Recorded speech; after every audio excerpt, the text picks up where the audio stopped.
Igor tava batendo papo com você antes da gente conversar e ele tava falando isso, que uma das coisas que a gente percebe é que você é autêntico. Por mais do que a gente discorde com o que a sua autenticidade produz, e concorde em muitas coisas, cara, a gente tem muitas semelhanças em pensamento, por exemplo. A maconha é liberar, legalizar a maconha. Por exemplo, é o Universal Basic Income, a renda universal. O que você acha sobre isso? Sou totalmente a favor. Eu também sou a favor, entendeu? Então, tá no nosso plano aqui para a prefeitura. Legal. Eu só acho que se for para fazer um negócio desse, tem que ser nacional, na minha opinião, para dar certo de verdade. Mas seria legal. O Alasca, ele tem um negócio parecido lá nos Estados Unidos, que eles têm os royalties do petróleo, né?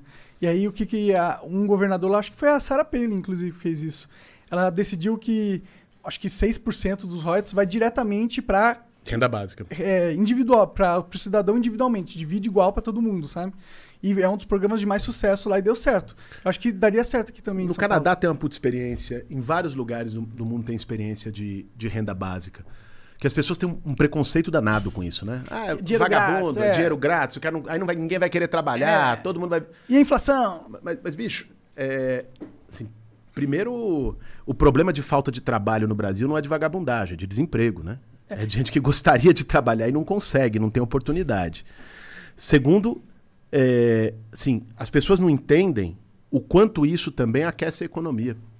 Alguém que receba uma renda, pega os R$600, né, que o Bolsonaro não queria dar, foi a briga com o Congresso, a oposição brigou, conseguiu dar e tal, agora reduziu para 300. Ele, inclusive. E por ironia do destino, está salvando ele. Né? Mas o fato é, esses R$600, a pessoa vai comprar no mercadinho do bairro. Diretamente. Vai comprar no açougue do bairro. Ela vai comprar. E aí isso vai fazer com que a economia local, esse açougue, aumentou o movimento, ele vai contratar mais gente, ele vai abrir outra filial, o mercadinho vai contratar mais gente, você vai gerar emprego, você aqueceu a economia. A renda básica, ela tem um efeito positivo para a economia e para a geração de emprego como um todo. Né? E é isso que as pessoas às vezes não enxergam quando simplesmente dizem coisa de vagabundo, eu trabalho para ter o meu, todo mundo... Sim, exatamente. Não vê isso. Eu vejo dessa forma também. Para mim, eu vejo o país como se fosse um jogo, um servidor de RPG. A gente é nerd aqui. E no jogo de RPG, você tem que ter um mínimo pro jogador poder jogar, entendeu? E eu sinto que no capitalismo, a gente tem um problema quando o jogador não tem um mínimo para jogar. Se ele é deixado de fora do jogo. E o jogo é capitalismo. Se ele não tem capital, ele não tem como jogar o jogo. E ter um ser humano que não tá jogando o jogo que a gente propôs pra humanidade, na minha opinião, é burrice. Porque a gente quer que todo ser humano seja capaz de jogar o jogo, porque ele produz mais, porque ele vai pra frente. Exato, o meta do jogo é todo mundo jogar o jogo, tá ligado? Quando você tem pessoas não jogando o jogo, você, em teoria, quer que todo mundo joga o jogo. Quanto mais gente jogando o jogo, mais legal. Então, por isso que eu acho que esse universal, o renda básica universal, é legal, porque ela põe todo mundo no jogo.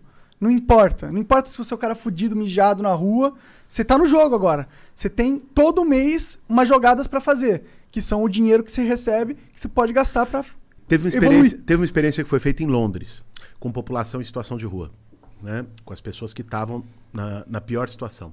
E foi dado uma renda básica durante alguns meses para essas pessoas. O que o senso comum que está ouvindo vai pensar? Pô, o cara vai gastar tudo em cachaça e vai continuar ali. Essas pessoas empreenderam, conseguiu um espaço, não sei o quê. Depois de 4 meses, todas tinham saído da rua com uma renda básica. E todas tinham construído algum caminho para elas. Se o caminho deu certo ou não depois é outra história, mas todas tinham construído algum caminho.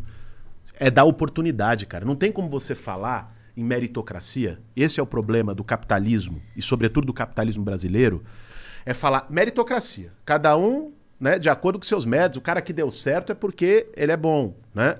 Mas cara que deu errado é porque é fracassado. Porra. Mas é isso. É assim, é uma corrida de 100 metros, que alguns começam 80 metros na frente, e você quer dizer que esse cara ganhou por mérito. Não, ele ganhou porque ele começou 80 metros na frente. E porque o outro estava com uma pedra presa no pé. Então, assim... Não tem como. Você tem que garantir oportunidade igual na base. Sim. Aí você pode falar em mérito. Sim. Acho que a gente nunca vai conseguir realmente garantir essa oportunidade igual. Porque isso nunca vai existir.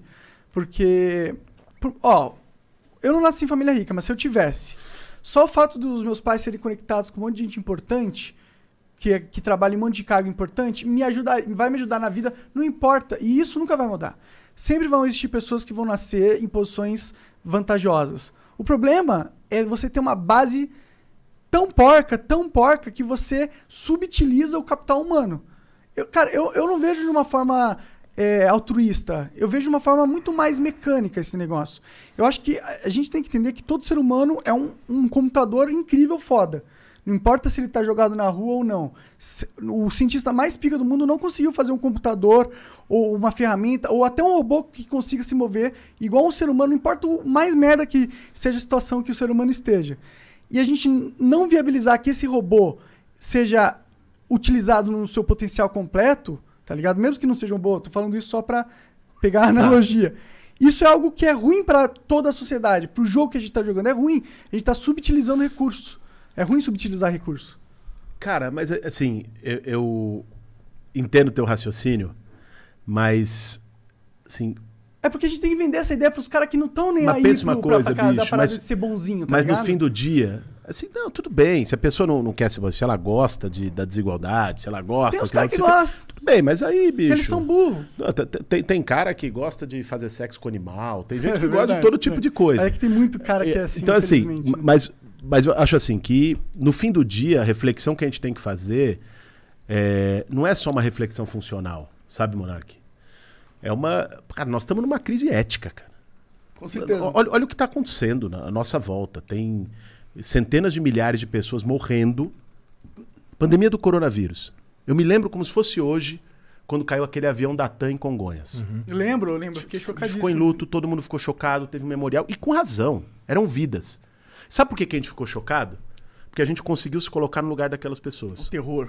Porque a gente pensou, puta, eu podia estar no avião. Eu peguei um avião outro dia, podia ser eu. Eu tinha alunas, filhas de um cara que tinha falecido nesse acidente. Aí a gente conseguiu se colocar, o país ficou em luto. Hoje está caindo só em São Paulo um avião daquele por dia.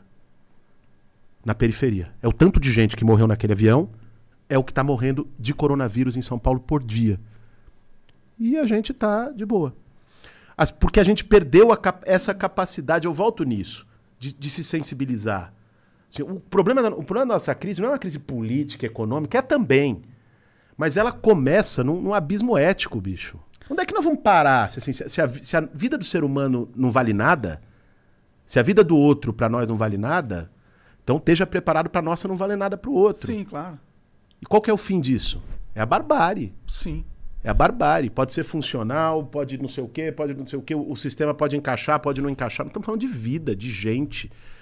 Então, para mim, eu tomo como sentido. Para mim, do que eu faço, do que eu luto, do que eu acredito, é a gente ter a coragem de enfrentar essa crise de destino.